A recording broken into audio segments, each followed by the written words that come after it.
उसको कन्हैया लेके भाग गया।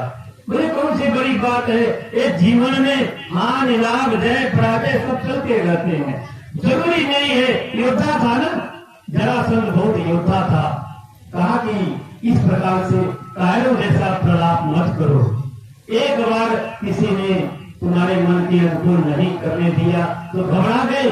मुझे भी कन्हैया ने 17 बार हराया है और मैं भाग भाग के फिर रहा हूँ। मैं कैसा हूँ, मैं अपना मुंह कैसे छिपा रहा हूँ संसार में, तो मुझे भी देख।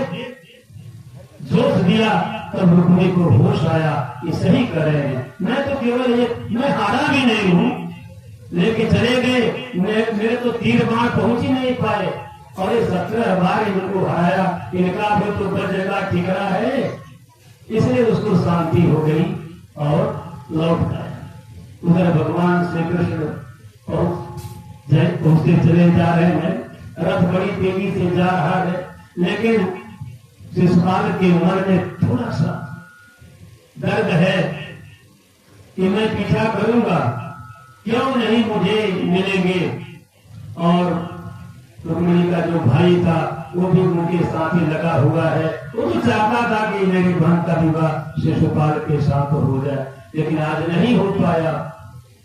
पहुंच गए कृष्ण के पास। उधर बलदाऊ को पता चला कि मेरे कृष्ण का पीछा कर रहे हैं पूरी जरासंध की सेना। बलदाऊ ने हल लेकर के उन सबको पकड़ पकड़ के मार डाला और रुक्मिणी को भी पकड़ा और उसका सिर काटना ही चाहते थे। रुक्मिणी ने कहा कि नहीं दाऊ जी, इनको रहने दीजिए, छोड़ दीजिए, एक बार माफ कर दीजिए। जब उन्होंने विनय किया, प्रार्थना किया तो उनके प्राण बच गए और भगवान श्री कृष्ण पहुंच गए अपनी राजधानी में। बोले कृष्ण भगवान की जय। पहुंच गए, मथुरा का दरवाजा खुला, द्वारका में भगवान चले गए थे। जब रण छोड़ कहा गया था उनको, जरासंध ने ही उनको भगाया था और भगवान कृष्ण रण छोड़ की उपाधि स्वीकार कर लिए, लेकिन समय की प्रतीक्षा भी कर रहे हैं। वहां पहुंचे पिता उग्रसेन और सब जिज्ञाति बंधु सब मिल करके देखे कि ये कौन है। एक कन्हैया किसी सुंदरी कन्या के साथ प्रवेश करता।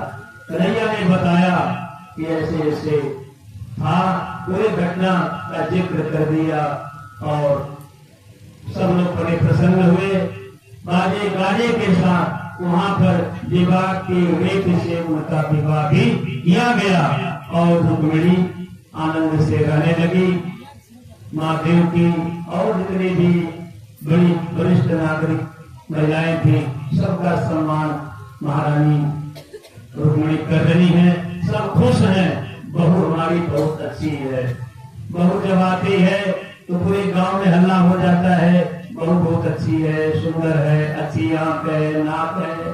अगर कोई कमी है तो वो भी जो है फैलने में देर नहीं लगती है। बड़ी अभिमानी है, बोलती नहीं है, नाक चपटी है, कान बड़े बड़े हैं, कई कई बातें होती है। लेकिन रुक्मिणी तो सर्वविध सभी गुणों से युक्त थी, सर्वांग सुंदर थी।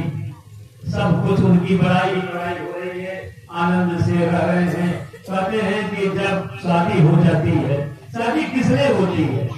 गृहस्थ को चलाने के लिए। और 3 ऋण लेकर के हम जन्म लेते हैं, पितृ ऋण, देव ऋण, ऋष ऋण।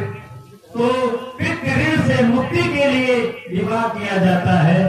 जब अपने द्वारा एक संतति हो जाती है, एक बेटा या बेटी हो जाती है, तब जाकर के पितृ ऋण से मुक्ति मिलती है। आज समय को आ गया, रुक्मिणी महारानी गर्भवती हो गई है, इंतजार हो रहा है।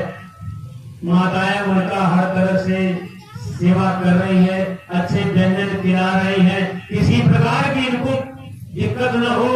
कोई कठोर वचन इनको न बोले, अच्छी अच्छी बातें समझाई जा रही है, क्योंकि गर्भस्थ जीव पर अच्छे विचारों का बड़ा प्रभाव पड़ता है।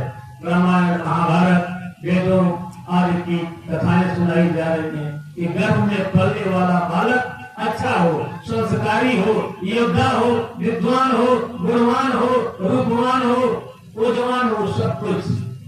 वो समय भी आ गया, वो घड़ी आ गई, शुभ मुहूर्त में रुक्मिणी के गर्भ से एक सुंदर बालक आविर्भूत होता है।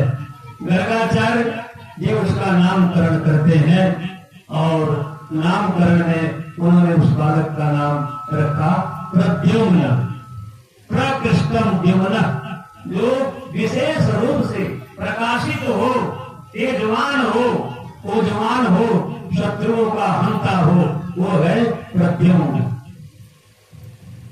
प्रद्युम्न पैदा हुए, अभी सूतिका गृह में ही है, ज्यादा दिन नहीं हुआ, अभी बरही नहीं मनाई गई है, नामकरण तो ऐसे ही कर दिया गया।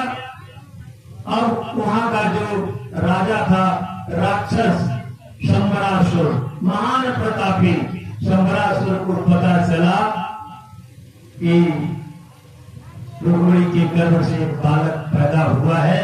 शंबरासुर ने उस सूतिका गृह से ही उसे अपनी माया द्वारा उठा ले जाता है और आकाश मार्ग में जाता है और आकाश मार्ग से उस बच्चे को छोड़ देता है समुद्र में।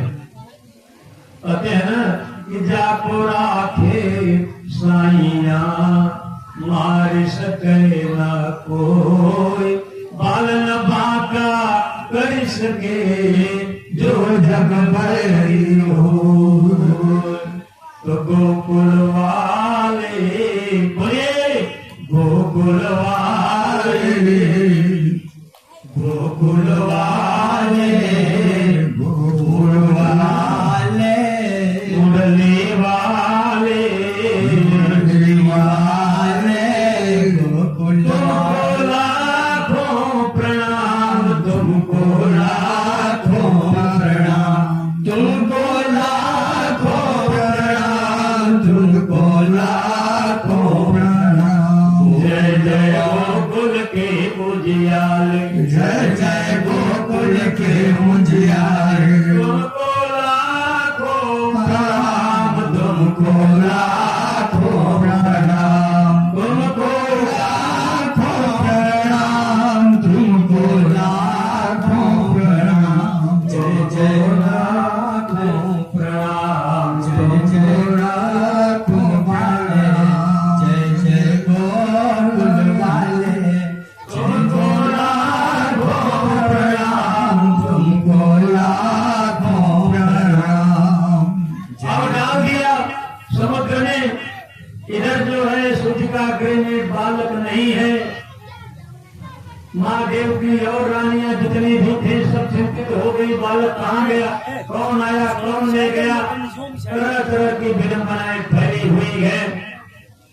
महाराज उग्रसेन को खबर जाती है, कृष्ण को खबर मिलती है, सब लोग जो है ताबड़तोड़ इधर से उधर पूरा चप्पा चप्पा छान मार रहे हैं, लेकिन वो बालक कहीं मिल नहीं रहा है, क्योंकि उसे समुद्र ने पानी में फेंक दिया और पानी में एक बहुत बड़ी मछली उसको निकल गई।